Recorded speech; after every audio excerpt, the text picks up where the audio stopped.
Hi, my name is Mike, and this video is about the continuation of my Satan's World, and this is about wars and how they start the wars. Let me just start with a gentleman called Albert Pike. Albert Pike was an American attorney, soldier, writer and Freemason, born in December 29, 1809 in Boston, Massachusetts, United States, died April 2nd, 1891, Washington, D.C. This guy wrote an unusual letter in the 1800s, and it was about 3 world wars. Let me just read you a small section from his letter. This is what he wrote. The First World War must be brought about in order to permit the Illuminati to overthrow the power of the Tsars in Russia and of making that country a fortress of atheist communism. The agendas of the Illuminati between the British and Germanic empires will be used to foment this war. At the end of the war, communism will be built and used in order to destroy the other governments and in order to weaken the religions.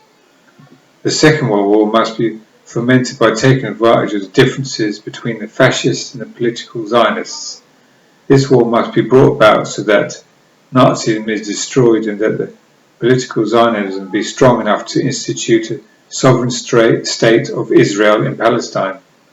During the Second World War, international communism must become strong enough in order to balance Christendom, which would then be restrained and held in check until the time when we would need it, the final social catechism. And an important bit here, the Third World War must be fomented by taking advantage of the differences caused by the Illuminati between the political Zionists and the leaders of the Islamic world. The war must be conducted in such a way that Islam, the political Zionism, the State of Israel mutually destroy each other. So that is just part of his letter from Albert Pike, a Freemason. Before I showed you an interesting video, I would like to introduce you to Georgia Guidestones.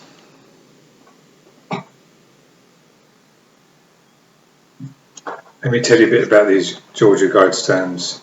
Georgia Guidestones was erected in 1980 in the United States, and on it was inscripted an interesting thing. On that was written that it had like 10 sort of like commandments of its own from the Illuminati, whoever placed this stone. And one of the ones that was interesting was the first one: maintain humanity under 500 million in perpetual balance with nature. That was one of the inscriptions on this stone.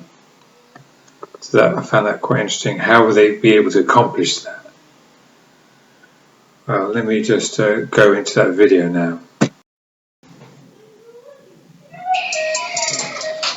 I frankly think that crisis initiation is really tough.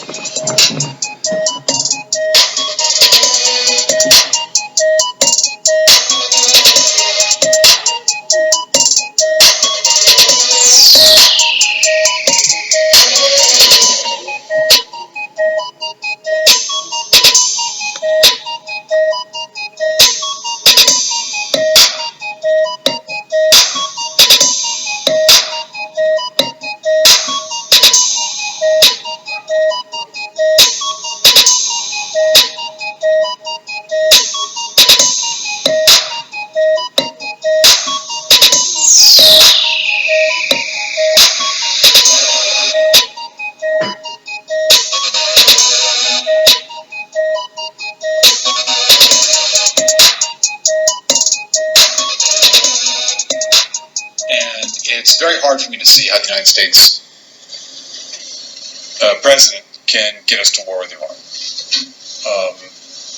Which leads me to conclude that if, in fact, compromise is not coming, that the traditional way of America gets to war is what would be best for U.S. interests.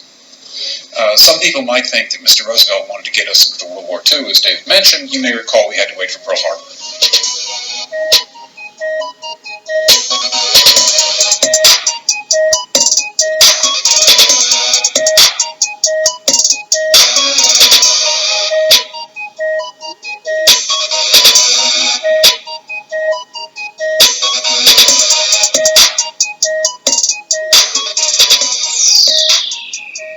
How certain things turn out to be fact in history books. Our government will lie, and that lie will be paid. Show you something that a lot of people today are still debating over. This is a Life magazine from September 24th, 1945. The article that appears on page 110 is titled Pearl Harbor. It says the facts were known to Republican presidential candidate Thomas Dewey in 1944. For a long time, the official explanation of Pearl Harbor was that we were slugged without warning when we were innocently going about our business. Slugs say that we were slugged without warning is a radical distortion of the truth. Roosevelt, the chief executive of the nation and the commander-in-chief of its Army and Navy, knew in advance that the Japanese were going to attack. The Japanese code had been solved for some time, and they knew that they were launching an attack against us, and we were not preparing our Army and Navy to stand that attack. In fact, in many cases, what we were doing was even making sure that this is not the only case. There's also a major article in the Chicago Tribune during these years that also brought out the fact that we knew we were going to come under attack, etc. Some people might think Mr. Wilson wanted to get us into World War I. You may recall he had to wait for the Lusitania episode.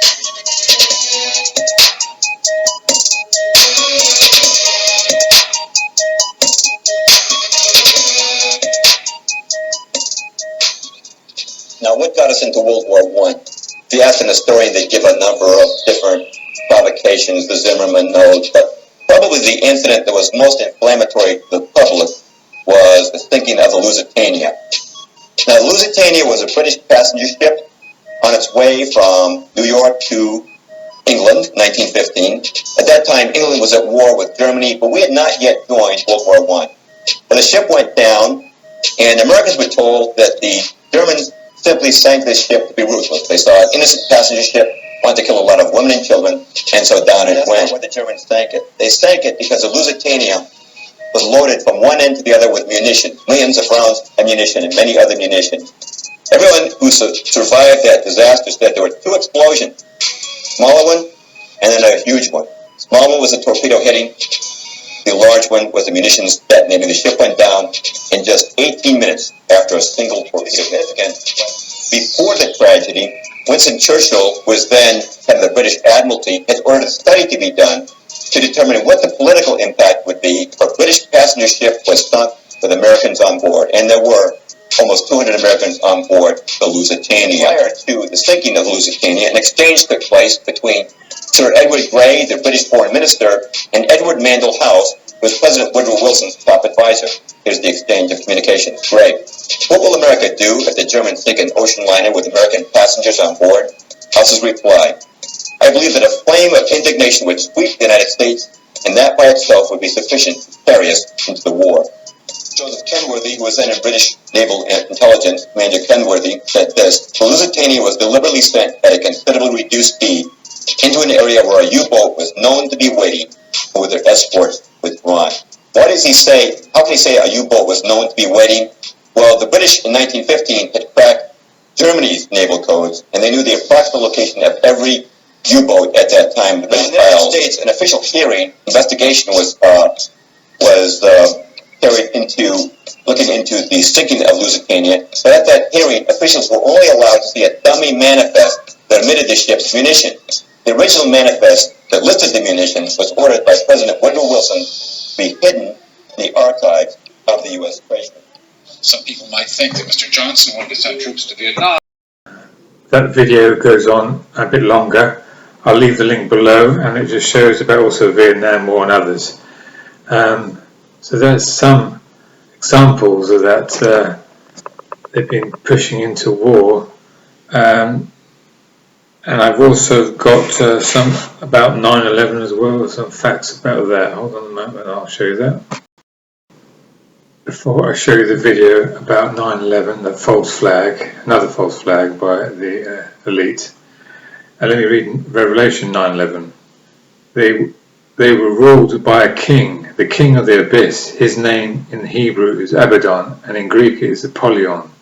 That's Revelation 9:11. And let me show you that video regarding 9/11.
Let me just read some highlights from that video, just in case you can see some of the words. Steel beams melt at 2,750 Fahrenheit and jet fuel burns at 1,500 Fahrenheit. The World Trade Center was designed to withstand the impact from a Boeing 707, which causes 10% more damage than the 767 that hit the World Trade Center. That's one of the facts behind that, and I'll show you some more facts. Also, on 9/11, a mass of 15 floors was able to fully destroy the bottom floors. This disobeys basic physics. The structure of the towers was the same every floor. The top 15 floors and bottom 90 floors were not on fire and not damaged. There cannot be a full collapse because the top 15 floors do not have enough kinetic energy and momentum interior for that to happen. So all these false flags were used to go to war, like the First World War, the Second World War, and 9/11 leading to another war. So all these were just all fabrications, false flags to lead to a war. And now, soon, they'll be bringing about, as Albert Pike said in that letter, because they know about it, they're going to do it, a Third World War. And how they're going to do that, let me just show you. Right, here's a short video showing how they can do it, and it's shown on the money, in American money. Get ready, Jesus is coming, so is the end. World War III is upon us.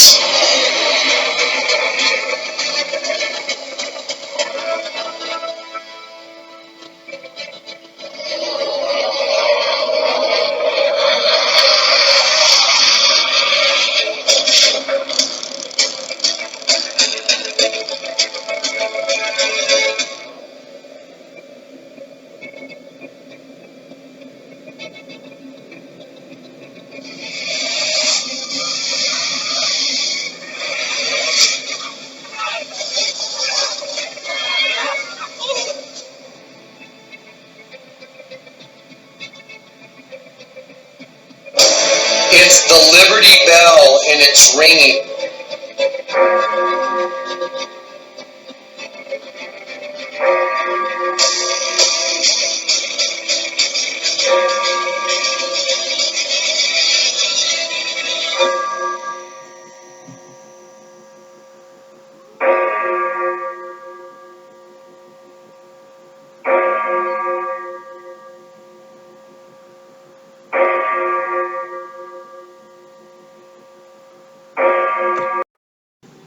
Right, I hope you like this video, and anyone out there hasn't seeked the Lord now is a good time to seek Him, because I believe that they're going to instigate this false flag soon. So anyone out there hasn't seeked the Lord, please come to Him now and repent in the mighty name of Jesus Christ. Thank you and God bless you all. Bye-bye.